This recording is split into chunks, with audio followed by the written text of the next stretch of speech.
परं तत्त्वाय नारायणाय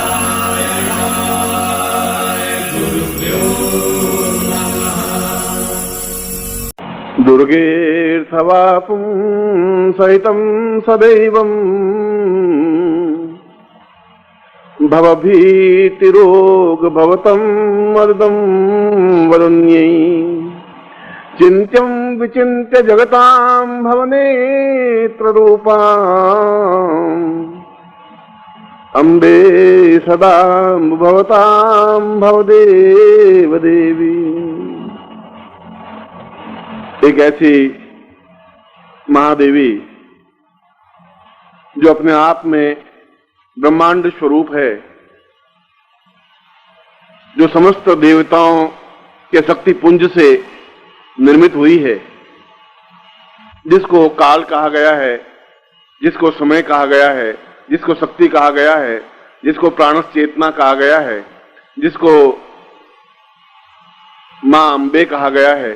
जिस प्रकार से एक मां अपने कुपुत्र या सुपुत्र बालक को अपना संरक्षण देती हुई उसका ध्यान रखती है, उसको ऊंचा उठाती है, उसको सफलता के पथ पर अग्रसर करती है, ऐसी ही जगदम्बा से मैं प्रार्थना करता हूं कि आप सभी का वो कल्याण करे, आप सभी की रक्षा करे, आप सभी को पूर्णता प्रदान करे। ऐसा ही मैं आपको आशीर्वाद दे रहा हूं।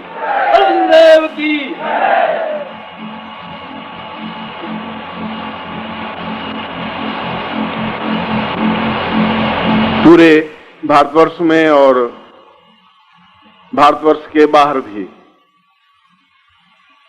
कई बार शिष्यों के शिविर हुए, सन्यासी शिष्यों के भी और गृहस्थ शिष्यों के भी,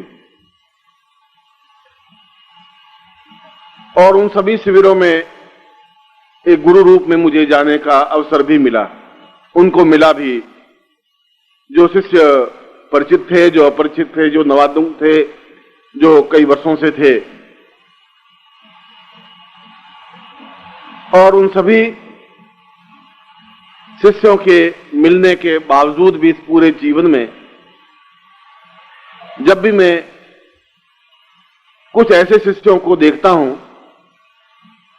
जिनके हृदय में एक असीम प्रवाह होता है, जिसके हृदय में एक प्राणस चेतना होती है, जिसके हृदय की झंकार मेरे साथ जुड़ी होती है, तो जीवन का एक भाग आनंदमय हो जाता है।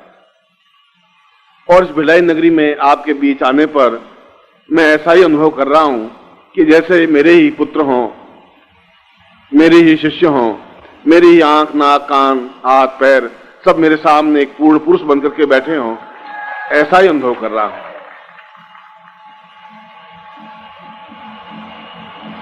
ये नवरात्रि का पर्व,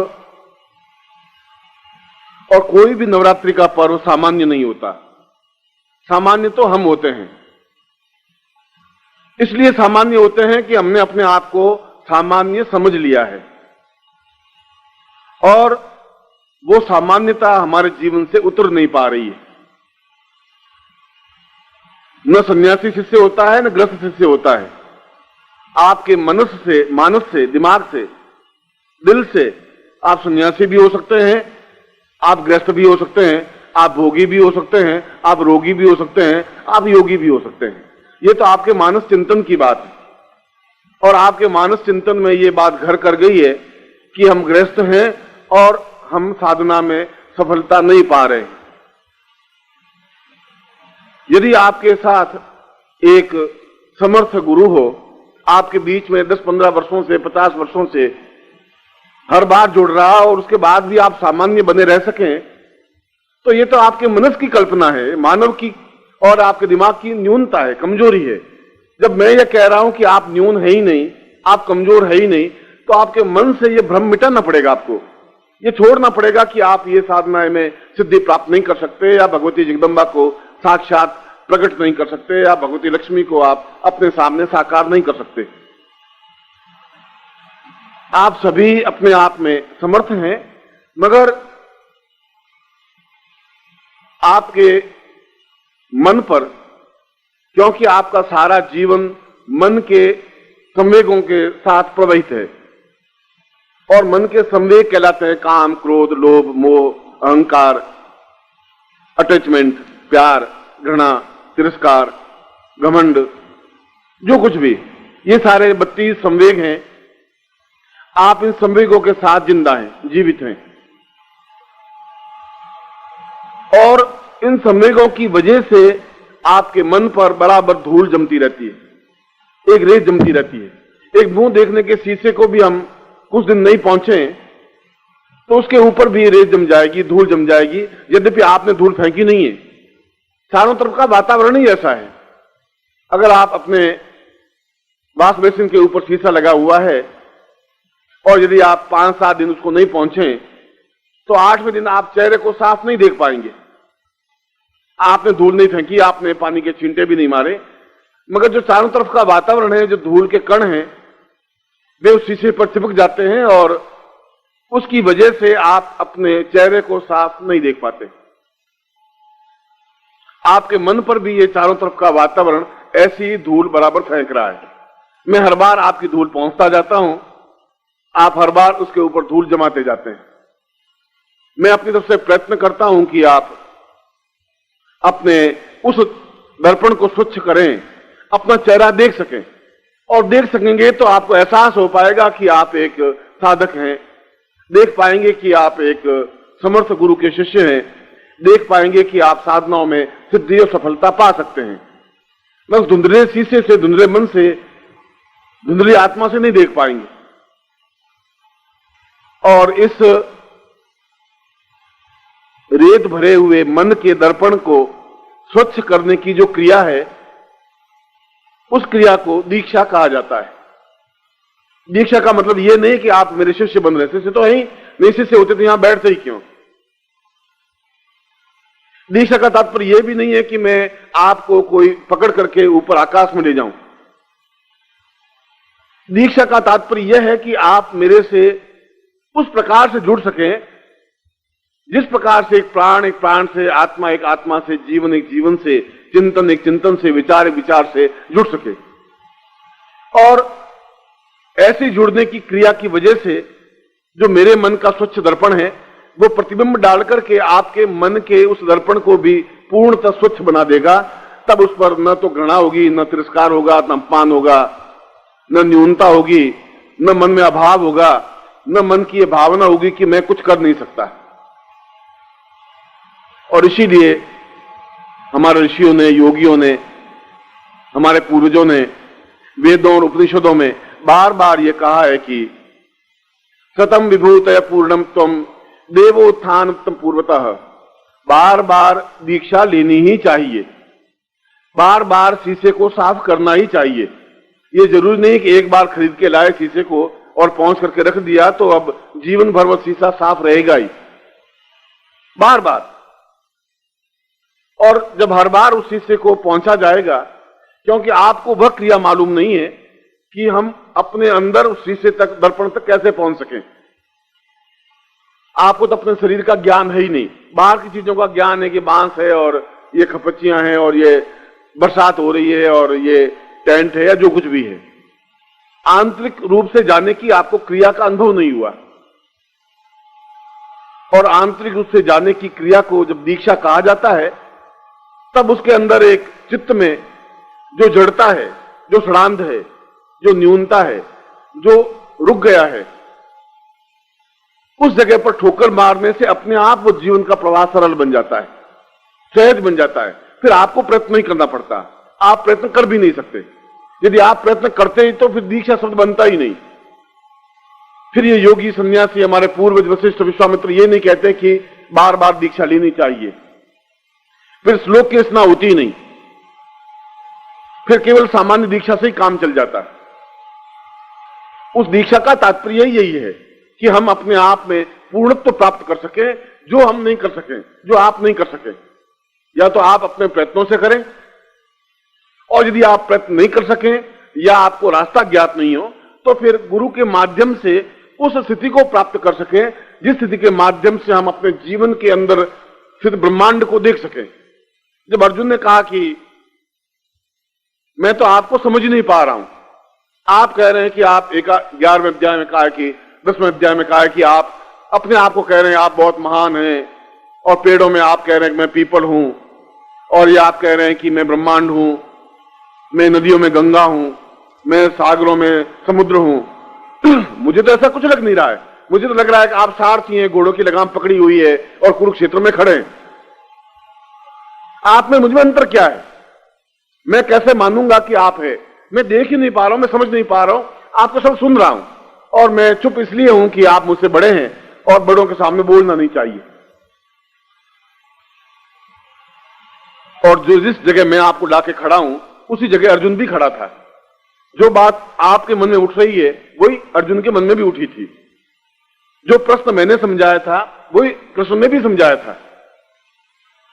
और जब देखा कि अर्जुन समझ नहीं पाएगा क्योंकि इसके मन के उस दर्पण पर बहुत विकार हैं, ये कह रहा है ये भीष्म मेरे दादा हैं, ये मेरे पिता हैं, ये मेरे चाचा हैं, ये मेरे ताऊ हैं, ये सब यहां बैठे हैं, मैं इनको कैसे मार सकता हूं?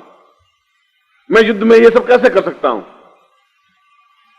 तब कृष्ण स्वयं खड़े हुए और उत्तिष्ठतम जागृतत्वम पूर्ण छेदमेव चः, खड़े हुए कृष्ण खड़े होकर के अर्जुन को पकड़ा, बालों से बाल से पकड़ कर ठोकर लगाई, और ठोकर लगाते ही उसके अंदर एक ब्रह्मांड चेतना पैदा हुई, एक देखने की ज्योति पैदा हुई, अंदर का सारा रास्ता खुला, स्पष्ट हुआ, और उसने देखा कि वही कृष्ण अपने आप में पूर्ण ब्रह्मांड स्वरूप है। सारा ब्रह्मांड उनके चारों तरफ घूम रहा है, और कृष्ण तो वही दो हाथ, क्योंकि बाकी तो सामने और दुर्योधन भी खड़े थे, दुशासन भी खड़े थे, और भी कृपाचार्य खड़े थे, और भी कई सैनिक सैकड़ों योद्धा खड़े थे, उनको तो वही दो हाथ वाले कृष्ण दिखाई दे रहे थे।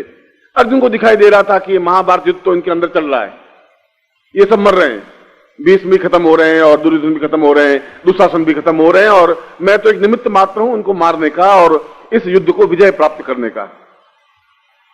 ये सब कुछ काल चक्र तो चल ही रहा है। और वह उस गांडीव को फेंक करके पूर्ण रूप से समर्पित होता हुआ कहा कि आज मैं समझ पाया हूं कि आप मेरे सारथी नहीं है। आज मैं समझ पाया हूं कि आप वह सब कुछ हैं जो अपने आप में अद्वितीय हैं, पूर्ण हैं। आज मैं एहसास कर रहा हूं, महसूस कर रहा हूं कि मेरा इतना पूरा जीवन अपने आप में योद्धा रूप में व्यतीत हुआ। मैं गांडीवधारी कहनाया, सारे लोग मुझसे थर्राते थे, डरते थे कि मेरे बाण कमजोर नहीं जाते, मगर आज मैं समझ रहा हूं कि मैं अपूर्ण था, अज्ञानी था। पहली बार आपने ठोकर मारी, पहली बार आपने एहसास करवाया कि अंदर के ज्ञान चक्षु कैसे जागृत हो सकते हैं, किस प्रकार से मैं आपके ब्रह्मांड को देख सकता हूं, और आपके ब्रह्मांड को ही नहीं देख रहा हूं, मेरे अंदर जो घटित होने वाला ब्रह्मांड है मैं उसको भी अनुभव कर रहा हूं।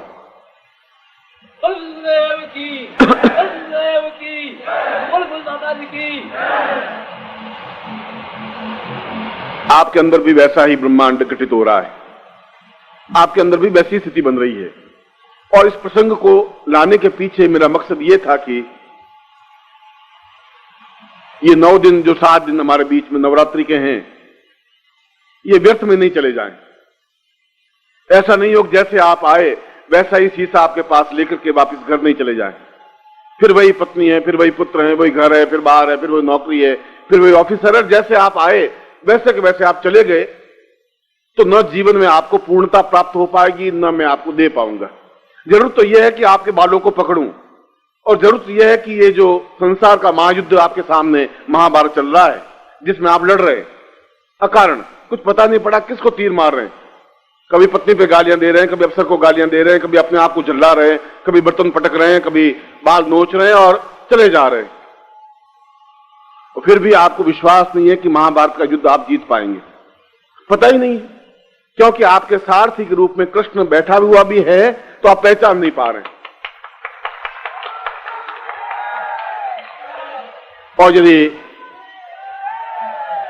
यदि अर्जुन प्रश्न करता ही नहीं कि आप कौन है, कैसे मैं कैसे ब्रह्मांड को देखूं, आपको अपने आप में घटित होने वाले ब्रह्मांड को कैसे अनुभव करूं, कैसे उस सारे पूरे ब्रह्मांड को। और जब पूरे ब्रह्मांड है तो फिर वहां शिव भी है, वहां शक्ति भी है, जगदम्बा भी है, माया भी है, और वहां भौतिकता भी है, वहां आध्यात्मिकता भी है, वहां सब कुछ है। उस ब्रह्मांड को जागृत करने का अगर आपके पास विधान नहीं है तो फिर ये 7 दिन आपके खत्म हो जाएंगे। और ये 7 दिन खत्म नहीं हो जाएंगे, ये 7 वर्ष खत्म हो जाएंगे, ये 700 वर्ष खत्म हो जाएंगे आपके। और मैं ये बात आपको चेतावनी के रूप में, सावधानी के रूप में कह रहा हूं। और इसलिए कह रहा हूं कि हर बार कृष्ण पैदा नहीं होते, हर बार अर्जुन को ठोकर नहीं मारी जाती। अर्जुन के पुत्र और भी तो हुए होंगे, उनको ठोकर मारने वाला कोई पैदा नहीं हुआ। परीक्षित पैदा हुए तो उनको कोई ठोकर मारने वाला पैदा नहीं हुए। ये संयोग है कि महाभारत का युद्ध हो, हम महाभारत युद्ध में जूझ रहे हों, रथ पे भागे जा रहे हों, पता नहीं रथ कहां जाएगा, मन में बड़ी आशंकाएं हैं कि युद्ध में विजित होंगे कि अविजित होंगे, कहां मरेंगे, किस प्रकार से होगा, क्या ये पूरा ब्रह्मांड देख भी पाएंगे कि नहीं। और कृष्ण हो और आपका प्रश्न हो और आप तैयार हो और वो ठोकर मारे और आप ब्रह्मांड को जागृत कर दें, इससे बड़ा सौभाग्य आपकी जिंदगी का फिर नहीं हो सकता। मैंने तो आपके सामने, आप महाभारत युद्ध में किस जगह खड़े हैं वहां पर आपको पहचान दिला दी है कि आप कौन हैं, कहां खड़े हैं, गड़बड़ी कहां है और आपकी समस्या क्या है। और जब तक आप अर्जुन की तरफ प्रश्न नहीं करेंगे, जब तक तैयार नहीं होंगे ठोकर मारने के लिए, तो कृष्ण बेचारा ठोकर मार भी नहीं सकेगा, क्योंकि आप राजपुत्र हैं। कृष्ण तो ठीक है, आपको बता दिया कि तुम अगर कुछ नहीं करोगे तो ये जीवन बीत जाएगा। मैं बार बार तुम्हें ये कहता हूं। और यदि कुछ क्षण, कुछ समय, कुछ वर्ष और बीत गए तो आपके पास उन 36 संवेगों के साथ एक 37वां संवेग और जुड़ जाएगा, जिसको पछतावा कहते हैं। उस पछतावे के अलावा कुछ नहीं रहेगा कि हमने समय पर पहचाना नहीं, सावधान नहीं हुए, हमने अनुभव नहीं किया, हम केवल स्वार्थ में लिप्त रह गए और केवल उस टेंट में जो 2-4 रुपए थे, जो कुछ हमारे पास पूंजी थी, जो कुछ हमारा चिंतन था, जो कुछ हमारा भ्रम था, जो कुछ संदेह था, उसको लिए, वो गठड़ी को लिए हुए वापिस आप अपने घर पहुंच गए। और मैं ऐसा नहीं चाहता हूं। मैं चाहता हूं कि इस जीवन का प्रत्येक क्षण आपका, इस 7 दिनों में बस सब कुछ आप प्राप्त कर सकें, जो मैं सब कुछ आपको दे सकूं।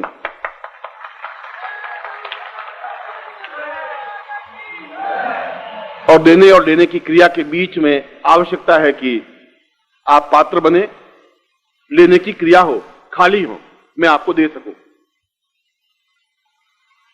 यह पहला दिन यहां पर जिन आयोजकों ने जिस प्रकार से भाग दौड़ की है, आपको और मेरे बीच में जोड़ने की क्रिया की है, और मैं फिर कह रहा हूं कि मुझे यहां आने पर प्रसन्नता अनुभव हुई है। ऐसा नहीं लगता, किसी मकान में जाते हैं, कि शहर में जाते हैं तो बड़ा बुझा बुझा सा महसूस होता है। कई जगह गया हूं, कोई बिलाई का ठेका नहीं है। और कई ऐसे शहर भी मिले हैं जहां बड़ा ही ऐसा लगता है कि जैसे बड़ा घुटन है। मैं दिल्ली में रहता भी हूं, मैं दिल्ली में हर क्षण ऐसा घुटन सी महसूस होती है कि भागे यहां से, यहां तो कुछ है ही नहीं, जीवन नहीं है। हालांकि वहां घर है, वहां परिवार है, शिष्य है, स्वजन है, बंधु है, और इस बिलाई जैसे 25 शहर उसमें बसे हुए हैं, मगर एक घुटन है। बिलाई में आने पर ऐसा लगा कि जैसे ये सारा परिवार है, स्वच्छता है, पवित्रता है, मेरे शिष्य है, और शायद इस बार ये चेत जाए। ओम परम तत्वाय नारायणाय गुरुभ्यो नमः।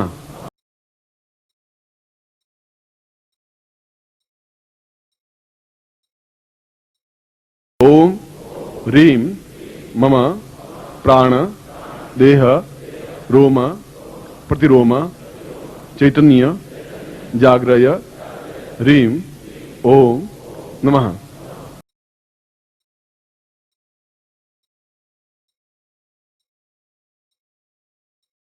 ओम भूर्भुवः स्वः तत्सवितुर्वरेण्यं भर्गो देवस्य धीमहि धियो यो नः प्रचोदयात्।